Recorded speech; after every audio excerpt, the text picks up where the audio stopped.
నమస్తే, welcome to Telugu news. నేను గోపీకృష్ణ. మనతో ఆప్షన్ రాజేష్ గారు అనలిస్ట్ ఉన్నారు. రాజేష్ గారు నమస్తే సార్. నమస్తే. రాజేష్ గారు, చంద్రబాబు ఢిల్లీ టూర్ కన్ఫర్మ్ కావడంతో పొత్తులు అయిపోయాయి, సీట్లు కూడా అనౌన్స్మెంట్, ఎంపీ సీట్లు ఇన్ని, జనసేనకి ఇన్ని, బీజేపీకి ఇన్ని, ఏ ప్రాంతాల్లో ఎక్కడ ఎవరు పోటీ చేయబోతున్నారు అనేది కూడా సరే ఊహాగానాలు జరుగుతూ ఉంటాయి. కానీ దాదాపుగా టీడీపీ క్యాడర్లో కొంత యాక్సెప్ట్ చేసేవాళ్ళు, కొంత బీజేపీతో పొత్తు వద్దనుకునే వాళ్ళు ఉన్నారు. కానీ చంద్రబాబు లేదు మనం పొత్తులో వెళ్లాల్సిందే, ఎందుకు వెళ్ళాలని కన్విన్స్ చేస్తే కనుక కన్విన్స్ అయ్యే పరిస్థితి కూడా ఉంటుంది. దాని కాదంటున్నారు. ఇప్పుడు జనసేనలో కూడా కొంతమంది మాట్లాడుతూ వచ్చారు టీడీపీతో పొత్తు వద్దని. కానీ అంతిమంగా పవన్ కళ్యాణ్ కన్విన్స్ చేస్తే కన్విన్స్ అయిన వాళ్ళే ఉన్నారు. సో ఇలా పొత్తుల విషయంలో అవ్వచ్చు. కానీ చంద్రబాబు నాయుడు పొత్తే కుదుర్చుకొని వస్తారా అనేది ఒక పెద్ద ప్రశ్న ఉంది. మీ అబ్జర్వేషన్స్ ఏంటి, మీకున్న ఇన్పుట్స్ ఏంటి అసలు దీని మీద? ఇక్కడ జనసేన తెలుగుదేశం అలయన్స్ పరిస్థితి వేరు. ఆ ప్రస్తావన అంటే ఇండిపెండెంట్గా మన నాయకుడే అత్యున్నత స్థాయికి ఎదగాలి అని చెప్పని కోరుకునే ఏ క్యాడర్ అయినా అలయన్స్ వల్ల మనం నష్టపోతామేమో, అలయన్స్ వల్ల మన అవకాశాలు కోల్పోతామేమో అని చెప్పని భావనలో ఉండి కొంతమంది అపోజ్ చేయటం వేరు. కానీ ఇక్కడ ఈ ఇరు పార్టీల శ్రేణుల అంతిమ లక్ష్యం వచ్చేటప్పటికి జగన్మోహన్ రెడ్డి గారు ఓటమి. ఆ ఓటమికి అంటే పరిస్థితులు సానుకూల పడాలి అని అంటే, జగన్మోహన్ రెడ్డి గారిని ఓడించాలి అని అంటే, ఇవాళ జగన్మోహన్ రెడ్డి గారికి ఉన్న అధికారము, యంత్రాంగము, ఆర్థిక వనరులు, అంగబలము, మీడియా సపోర్టు, వ్యూహకర్తల సపోర్టు, వాళ్ళకున్న సోషల్ మీడియా సపోర్టు, వీటన్నిటి నేపథ్యంలో ప్రభుత్వ వ్యతిరేక ఓటు చీలనివ్వకుండా చూసుకున్న పక్షంలో మాత్రమే అది సాధ్యపడుతుంది. అంతే తప్ప రిస్క్ తీసుకోవడానికి ఆస్కారం ఇవ్వడానికి వీల్లేని పరిస్థితులు ఇప్పుడు జగన్మోహన్ రెడ్డి గారి పరిపాలన సృష్టించిన విధ్వంస నేపథ్యంలో, రాష్ట్రం వెనకబడిన నేపథ్యంలో, భవిష్యత్తు అగమగోచరంగా మారుతున్న నేపథ్యంలో ఎట్టి పరిస్థితుల్లో నవ్వార్ నెవర్ ఇప్పుడు గనక నెగ్గకపోతే ఇక రాష్ట్రం అధోగతి పాలవడానికి ఆస్కారం ఉంటుంది. కాబట్టి ఎట్టి పరిస్థితుల్లో ఈ ప్రభుత్వాన్ని దింపాలన్న ఒక ఏకైక లక్ష్యంతో తెలుగుదేశం జనసేన మధ్య కుదిరిన అలయన్స్ని నిదానంగా ఆ పార్టీల శ్రేణులు కూడా స్వాగతించినాయి. ఇవాళ ఒక సమన్వయంతో కలిసి పనిచేస్తున్నాయి. ఇక్కడ భారతీయ జనతా పార్టీది డిఫరెంట్ స్టోరీ. ఎందుకనంటే 2019లో జగన్మోహన్ రెడ్డి గారి గెలుపుకి ముందు నుంచి గెలిచిన తర్వాత ఆ రోజు గెలుపుకి చాలా కీలకంగా దోహదం చేసిన, అండదండలు అందించిన పార్టీగా కేంద్ర ప్రభుత్వాన్ని, భారతీయ జనతా పార్టీని సగటు తెలుగుదేశం శ్రేణులు భావిస్తూ ఉన్నాయి. అవును. ఆ రోజు ఇవాళ భారతీయ జనతా పార్టీలో కీలక నాయకులుగా ఉన్న జీవీఎల్ నరసింహారావు లాంటి వాళ్ళు, విష్ణువర్ధన్ రెడ్డి లాంటి వాళ్ళు, రీసెంట్గా భారతీయ జనతా పార్టీ రాష్ట్ర శాఖ అధ్యక్షుడిగా పనిచేసిన సోము వీర్రాజు లాంటి వాళ్ళు ఎన్నో సందర్భాల్లో ఆనాడు అలయన్స్ పార్ట్నర్గా ఉండి ప్రభుత్వంలో, రాష్ట్రంలో, కేంద్రంలో అధికార భాగస్వాములుగా తెలుగుదేశం జనసేన తెలుగుదేశం భారతీయ జనతా పార్టీ కొనసాగుతున్న నేపథ్యంలో కూడా వాళ్ళు ఆనాటి ప్రభుత్వానికి ఒక సఫికేషన్ క్రియేట్ చేశారు. నిత్యం విమర్శల జడివాన్లో ముంచెత్తారు. ప్రజల్లో ఆ ప్రభుత్వాన్ని ఒక అసమర్థులుగా చిత్రీకరించే ప్రయత్నం చేశారు. అన్నిటికన్నా ముఖ్యంగా జగన్మోహన్ రెడ్డి గారికి పరోక్ష సహాయ సహకారాలు అందించారు. జగన్మోహన్ రెడ్డి గారి గెలుపుకి చాలా కీలకంగా దోహదం చేశారు. వ్యవస్థల పరంగా చంద్రబాబు నాయుడు గారిని కట్టడి చేశారు. జగన్మోహన్ రెడ్డి గారికి అండదండలు అందించారు. ఎలక్షన్ కమిషను పూర్తి స్థాయిలో జగన్మోహన్ రెడ్డి గారికి సహకరించింది. ఆనాడు ప్రభుత్వంలో కీలక అధికారులని మార్చారు. చంద్రబాబు నాయుడు గారిని అష్టదిగ్బంధనం చేశారు. జగన్మోహన్ రెడ్డి గారికి వనరుల పరంగా పూర్తి సహాయ సహకారాలు అందించారు అన్న భావనలో సగటు తెలుగుదేశం శ్రేణులు ఉన్నారు. అదే కాక ఒకసారి జగన్మోహన్ రెడ్డి గారు పదవి బాధ్యతలు చేపట్టిన తర్వాత ఇవాళ ఎక్కువగా టార్గెట్కి గురైంది తెలుగుదేశం పార్టీ, తెలుగుదేశం శ్రేణులు. జగన్మోహన్ రెడ్డి గారి వల్ల తెలుగుదేశం శ్రేణులకు సంబంధించిన ఆర్థిక మూలాల మీద దెబ్బకొట్టారు. వాళ్ళ మీద భౌతిక దాడులకు పాల్పడ్డారు. వాళ్ళ ఆస్తులు విధ్వంసానికి పాల్పడ్డారు. ఇవాళ దౌర్జన్యాలు, అక్రమ కేసులు, అరెస్టులు, నిర్బంధాల పేరిట నిత్యం తెలుగుదేశం శ్రేణులు వేధింపులకు గురి చేస్తున్న సందర్భంగా ఒక ప్రభుత్వం టార్గెటెడ్గా ప్రతిపక్ష పార్టీని నిర్జీవం చేయాలనే ఒక లక్ష్యంతో పనిచేస్తున్న నేపథ్యంలో కేంద్రంలో అధికారంలో ఉన్న పార్టీ, వ్యవస్థలు వాళ్ళ చేతిలో ఉన్నాయి, అధికారాలు వాళ్ళ చేతిలో ఉన్నాయి. వాళ్ళు జగన్మోహన్ రెడ్డి గారిని కట్టడి చేయడానికి ప్రయత్నించున్నట్టయితే కట్టడి చేయడానికి ఆస్కారం ఉండేది. కానీ వాళ్ళు ఆ ప్రయత్నం చేయలే. జగన్మోహన్ రెడ్డి గారు చేసే ప్రతి తప్పుల్ని ప్రోత్సహిస్తూ వచ్చారు, కాపాడుతూ వచ్చారు, ఉపేక్షిస్తూ వచ్చారు, ఉదాసీనత ప్రదర్శించారు అన్న భావనలో సగటు తెలుగుదేశం శ్రేణులు ఉన్నారు. ఇవాళ దిగువ స్థాయి కార్యకర్త నుంచి పార్టీ అధ్యక్షుడు చంద్రబాబు నాయుడు గారి వరకు ప్రతి ఒక్కరి మీద అక్రమ కేసులు అరెస్టులు చేసి జైలు పాలు చేస్తున్న సందర్భంలో కూడా భారతీయ జనతా పార్టీ నాయకత్వం, ఇక్కడ కేంద్ర ప్రభుత్వం అనేది కూడా పక్కకు పెడదాం, భారతీయ జనతా పార్టీ నాయకత్వం 100% జగన్మోహన్ రెడ్డి గారిని ఈ దిశగా అడుగులు వేయొద్దు, ఇది సరైన పాలనా విధానం కాదు అని చెప్పని కట్టడి చేసే ప్రయత్నమే చేయాల. మరి పొత్తు పెట్టుకోక అనివార్య పరిస్థితిని ఏమన్నా ఎవరైనా కల్పిస్తున్నారా ఇటువైపు నుండి అయినా? ఎందుకు ఈ ప్రశ్న అడగాల్సి వచ్చిందంటే, ఒకవేళ ఇదే అభిప్రాయం టీడీపీ కార్యకర్తల్లో ఉంటే గనక చంద్రబాబు నాయుడు అలాంటి సాహసం చేసే ప్రయత్నం చేయరు కదా. ఇక్కడ అనివార్య పరిస్థితులు ఎందుకు వచ్చాయి? తర్వాత బీజేపీ ఆల్రెడీ డిసైడ్ అయిపోయిందా? బీజేపీ నాయకులు సీఎం రమేష్ లాంటి వాళ్ళు నేను పలానా చోట నుంచి పోటీ చేస్తా అని చెప్పేసుకుంటున్నారంటే ఆల్రెడీ డిసైడ్ అయిపోయినట్టే కనబడుతుంది కదా. ఇక్కడ మనం కొన్ని అంటే మన ఒరిజినల్ లైఫ్లో కూడా కొన్ని ఇన్సిడెంట్స్ చూస్తూ ఉంటాం. నువ్వు నన్ను ప్రేమిస్తావా, నీ మొహం మీద యాసిడ్ పోయమంటావా? అంటే బలవంతపు బెదిరింపులతోటి ప్రేమించి తీరాలి, లేకపోతే నేను నీ జీవితం నాశనం చేస్తా. అదేవిధంగా ఇవాళ అధికారం వాళ్ళ చేతిలో ఉంది, వ్యవస్థలు వాళ్ళ చేతిలో ఉన్నాయి. జగన్మోహన్ రెడ్డి గారిని కట్టడి చేయడానికి వాళ్ళు ఏ స్థాయిలో ప్రయత్నం చేయలేదు. కానీ తెలుగుదేశంతో మాత్రం బలవంతపు పొత్తు 100% తెలుగుదేశం శ్రేణుల రాష్ట్ర ప్రజల మనోభిప్రాయాలకి భిన్నంగానే ఇవాళ ఈ చర్చలు జరుగుతున్నాయి. ఈ అంశాలు మీరు ప్రస్తావించినట్టుగానే చంద్రబాబు నాయుడు గారికి కూడా తెలిసినా కూడా జగన్మోహన్ రెడ్డి గారికి ఉన్న ఒక అండదండ కేంద్ర ప్రభుత్వం 2019 ఎన్నికలకు ముందు తెలుగుదేశం పార్టీని పూర్తి స్థాయిలో కట్టడి చేశారు. జగన్మోహన్ రెడ్డి గారికి అండదండలు అందించిన నేపథ్యంలో కనీసం దాన్నైనా న్యూట్రలైజ్ చేయడానికి ఆస్కారం ఉంటుందేమో అనే ఉద్దేశంతో ఇప్పుడు ఆ పొత్తుకి తలలోపటమే తప్ప పూర్తి ఇష్టపూర్వకంగా అంగీకారంతో శ్రేణుల ఆమోదంతో తీసుకుంటున్న నిర్ణయం అయితే కాదు. దీనికి పూర్తి స్థాయిలో రాష్ట్ర ప్రజల ఆమోదం పొందటం కూడా అంత ఈజీ అయిన వ్యవహారం కాదు.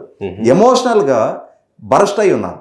మేము నష్టపోయాం, బాధితులకు మారాం, రాష్ట్రం ఇప్పుడు ఈ పరిస్థితులు ఎదుర్కొంటుంది అని అంటే, రాజధాని లేని పరిస్థితులు ఏర్పడ్డాయి అని అంటే, ఇవాళ యువత భవిష్యత్తు లేని పరిస్థితులు ఉన్నాయని అంటే, ఇవాళ ప్రతి చిన్న ఉద్యోగానికి కూడా వేరే రాష్ట్రాలకు వలసల్లో తప్పని పరిస్థితులు ఉన్నాయని అంటే, లక్షల కోట్ల అప్పుల్లో కొనారిల్లిపోయింది అని అంటే, ఇవాళ అధికార పార్టీ నాయకులు ప్రకృతి వనరులు ఇంత భారీ స్థాయిలో లూటీకి పాల్పడుతున్నారు అని అంటే, ఖచ్చితంగా పరిపాలన బదులు ఒక అరాచకం రాజ్యం వెళ్తున్నా కూడా.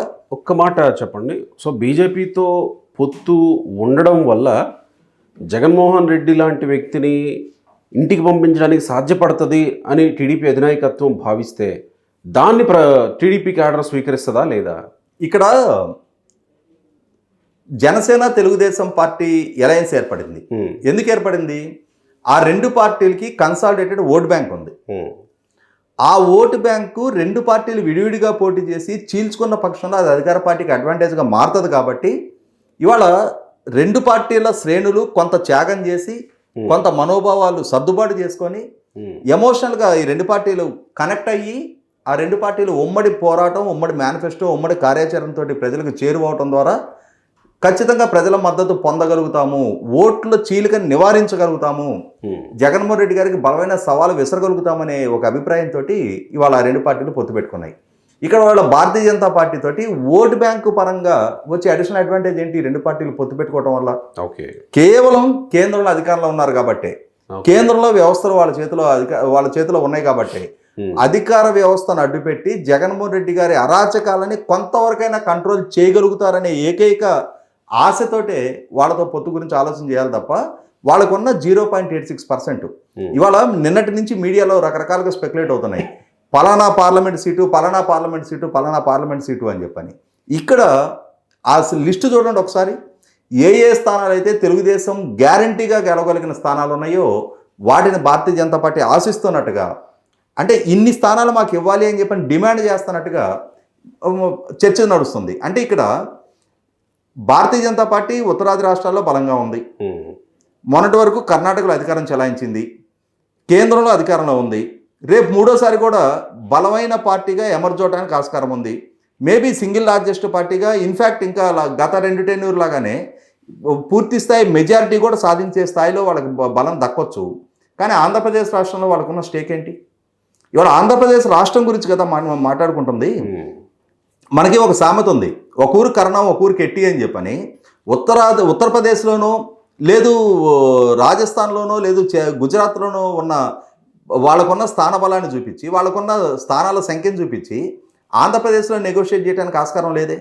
ఆంధ్రప్రదేశ్ రాష్ట్రంలో ప్రజామోదం ఎంత ఉంది, ఆంధ్రప్రదేశ్లో ఇక్కడ ఎలక్షన్స్లో వాళ్ళకు వచ్చిన ఓట్ బ్యాంక్ ఎంత, దీని ప్రాతిపదిక ఇక్కడ నిర్ణయం జరగాలి కదా. కానీ ఇక్కడ జరుగుతున్న చర్చ ఏంటి, బలవంతాన మాకు ఇన్ని స్థానాలు కావాలని డిమాండ్ చేయడం అనేది అది ఆరోగ్యకరమైన పొత్తు కాదు. ఎప్పుడైనా కొన్ని పార్టీల మధ్య, ఇప్పుడు మన తెలంగాణ ప్రాంతంలో సిపిఐ పార్టీకి కాంగ్రెస్ పార్టీకి మధ్య అలయన్స్ అయింది. సిపిఐ పార్టీకి ఎన్ని స్థానాలు ఇచ్చారు? ఒక స్థానం ఇచ్చారు. ఎందుకు? వాళ్ళకున్న ఓట్ బ్యాంకు ప్రాతిపదికగా ఒక స్థానం ఇవ్వడం జరిగింది. ఆంధ్రప్రదేశ్ రాష్ట్రంలో భారతీయ జనతా పార్టీ తోటి మొహవాటానైనా సరే ఒకవేళ సీటు కేటాయింపు జరగాలి అని అంటే ఆ స్థాయిలోనే ఉండాలి లెక్క అయితే, అంటే వాళ్ళకున్న ప్రాతినిధ్యం దృష్ట్యా. కానీ ఇవాళ వాళ్ళు నిన్నటి నుంచి మీడియాలో రకరకాల వార్తలు స్పెక్యులేట్ అవుతూ ఉన్నాయి. పలానా స్థానం డిమాండ్ చేస్తున్నారు, పలానా స్థానం అడుగుతున్నారు, పలానా స్థానం అడుగుతున్నారు, పలానా స్థానాలు ఆప్షన్స్ అని చెప్పని. అంటే వాళ్ళ ఆప్షన్స్ డిక్టేట్ చేయడం ఏంటి? ఇవాళ ఇక్కడ బలమైన పార్టీ తెలుగుదేశం పార్టీ, సుదీర్ఘ నేపథ్యం ఉన్న పార్టీ తెలుగుదేశం పార్టీ. గత ఎన్నికల్లో కూడా ఘోర ఓటమి ఎదుర్కొన్న సందర్భంగా కూడా 39.5% ఓట్ బ్యాంకు తెచ్చుకున్న పార్టీ. అదే సందర్భంలో భారతీయ జనతా పార్టీకి వచ్చిన ఓట్ బ్యాంకు 0.86%, లెస్ దాన్ నోటా. జనసేన పార్టీ తెలుగుదేశం కూటమి వాళ్ళ ఖచ్చితంగా గెలుపు దిశగా ప్రభుత్వాన్ని ఏర్పాటు దిశగా అడుగులు వేయబోతున్నాయి అని చెప్పని అన్ని సర్వే రిపోర్టులు తెలియజేస్తా ఉన్నాయి. 6% ఇస్తున్నాయి ఈరోజు సర్వే. ఇటువంటి నేపథ్యంలో భారతీయ జనతా పార్టీ ఆ కూటమిలో రావాలి అన్నప్పుడు అంటే ఖచ్చితంగా వాళ్ళు డిక్టేట్ చేయాలి, మీకు ఇన్ని స్థానాలు ఇస్తాము అని చెప్పని. కానీ ఇక్కడ రివర్స్ కనిపిస్తుంది. ఇది తెలుగుదేశం శ్రేణుల్లో తెలుగువాడి ఆత్మగౌరవం కోసం ఏర్పాటు చేసుకున్న పార్టీ మనది. ఇవాళ మా ఆత్మగౌరవ సమస్య ఎక్కడికి పోయి, ఇది మా ఆత్మగౌరవ సమస్యగా మారుతుంది.